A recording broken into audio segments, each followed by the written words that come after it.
The movie Cat Person is a great fucking movie. Alright, now, I heard about it when it was making its festival run, and it sounded really interesting to me.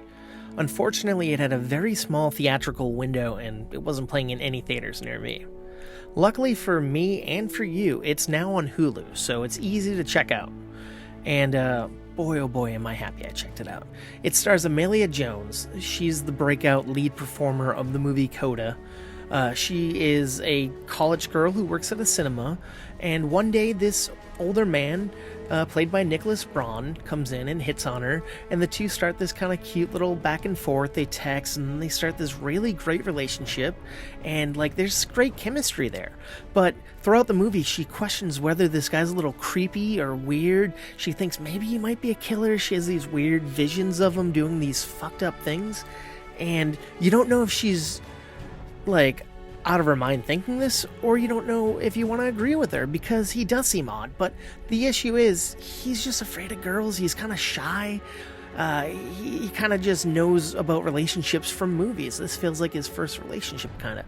Honestly, I can kind of relate to this guy a little bit. But everything's good and plenty up until the end of the second act, where they finally have sex. And she realizes he's really bad at sex, and he kind of talks and acts like things in porno should be the way you have sex, and it's awkward and weird. And she notices his house is messy, and she decides to ghost him after.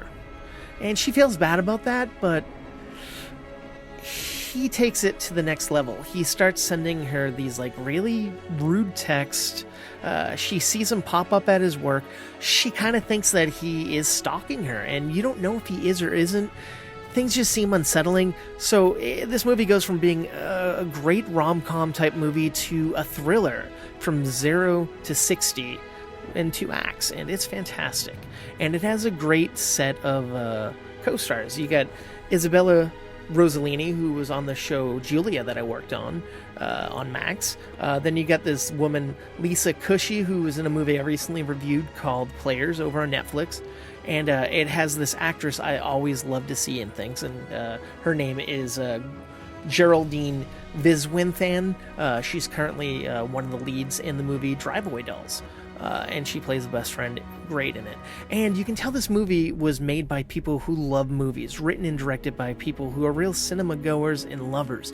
And there's a scene in here that just made me so happy.